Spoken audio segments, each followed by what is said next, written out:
All right, welcome back. Another milestone video here, for me anyway. The 390 is all buttoned up pretty much.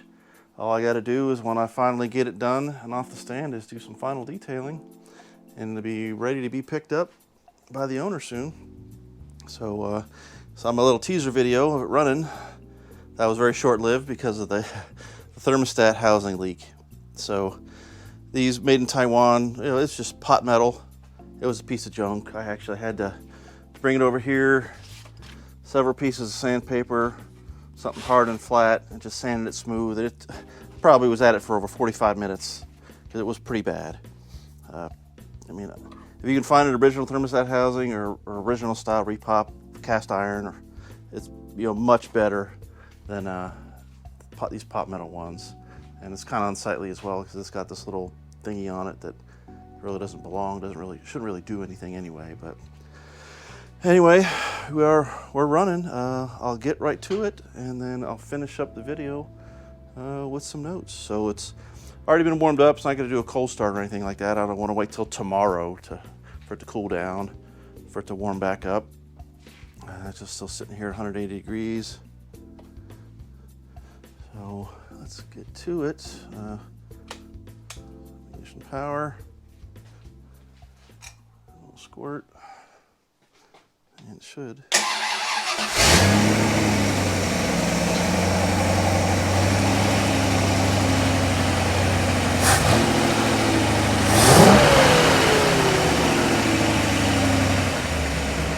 Little electric chokes. So, a nice tick over. Getting about 750 RPMs. Hot idle, we're sitting at 45. Still got 10W40 oil in it, the same as the 289 did. Temperature came down a bit. I'll give it a minute before I kick the fan back on. I just took a quiet walk around it here.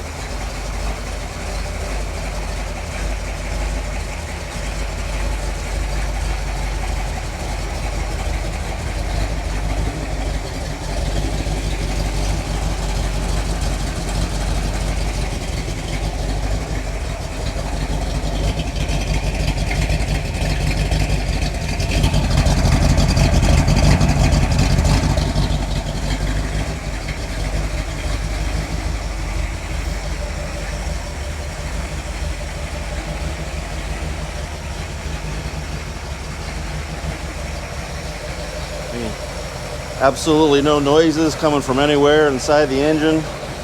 No valve train noises. Had it running for at least a half an hour. No oil leaks anywhere. I just have some coolant leaks still from when thermostat housing leaked. I mean, it went all over the place earlier. So had a problem with the Pertronix Ignitor module inside the distributor. Trying to get this thing running, it was firing up and then shutting off and firing up and shutting off, and I'm trying to set the timing and play with the carburetor. And I'll show you right here of what was going on. I'm going to change the ignition module in the distributor. Something funny with it.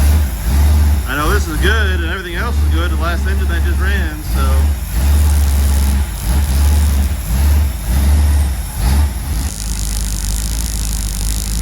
See how nice and blue that spark is now? Not jumping in and out. It's idling nice. Takes the throttle nicer now. So, there's something wrong with this module. It's probably because it got plugged into that other MSD coil that was too hot for it. So I was having problems trying to get this thing started, and I think it's all due to this. So I got another one in there for now, and I'll figure out what we want to do. Want to leave it in there or give it the points, or how we're going to go handle it. So with that, this old Pertronix Ignitor, I had a box of bits over here, old distributor parts. I had a couple old ones from distributors that I bought in the past, and this is the one that was cutting in and out. So I mean, these little stupid spark testers, I mean, it sure paid for itself right there in diagnosing the spark cutting in and out. So you can see it's got a nice steady blue spark now. Taking over great. So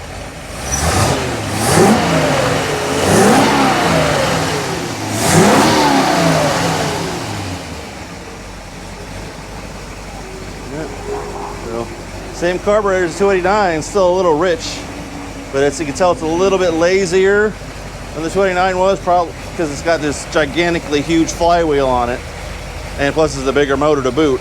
You know, the cam isn't very aggressive. It's just going to be a great running engine. So, I mean, not burning a hint of anything. You know, I've actually been in the garage. Actually, let me go. Yep, that's a little hot. Not too bad. Get that on. Kick this fan on. Everything's cooling down.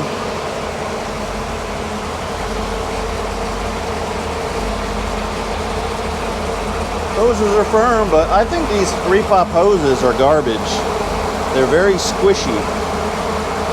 Because you get over here, I mean, it's just like a firm normal hose. It's a little warm, but I just think they're like one ply or something and just not very good reproduction hoses. So, but a one wire alternator's charging. The gasket stopped burning oil. I mean, nothing in the garage is burning my eyes from incomplete combustion. And I'm so glad I was able to use a torque plate to hone this engine. But PCB is working well.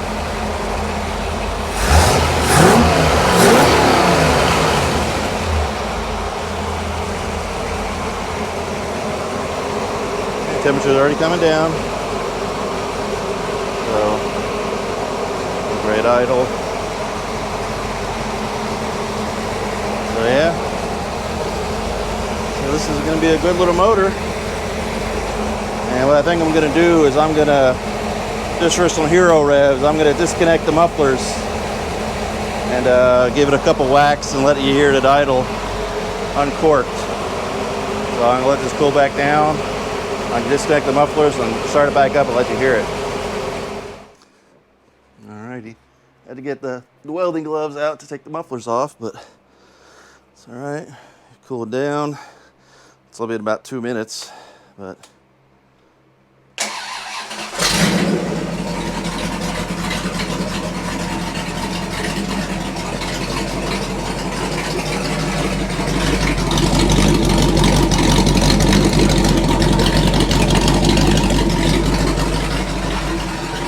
here's where we piss the neighbors off.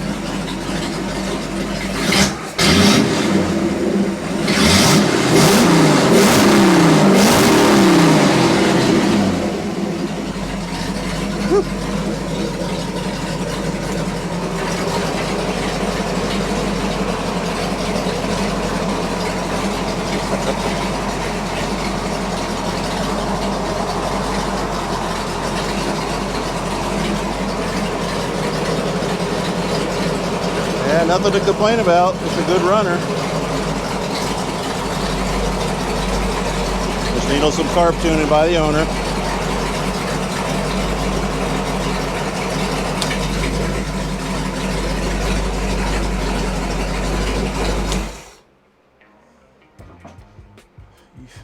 That was loud. I don't know if you could get a sense for it just through the video or not, but I mean, and the cam is very mild too. And if you had a bigger cam in this thing, it would sound a lot more raspy. So yeah, happy that it's finally coming to an end. It's getting done. Well, I don't got to get back into the motor for anything. So, and that is always good news. So I got the these little, I don't know what you call it. They're not really an engine cradle, but we're gonna bolt these up to the side of where the motor mounts go. So when it comes time to transport this, it'll be a lot easier getting it in and out of vans and stuff like that. Moving it around, because sitting this thing back on the ground on a tire or a pallet or something is just not this. It's dumb. You don't want to do that. I do have to get a spark plug.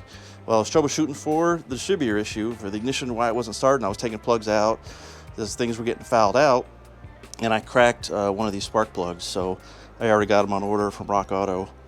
So probably they'll be here, and I'll get that installed before the order's ready for pickup anyway. So that's not a big deal. I mean, that's why the spark plug socket's still sitting there.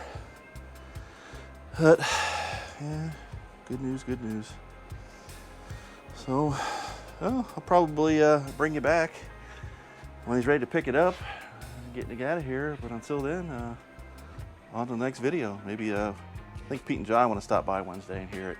So we'll get some news and catch up with them on Wednesday, and I'll put out a little video then. So catch you guys soon.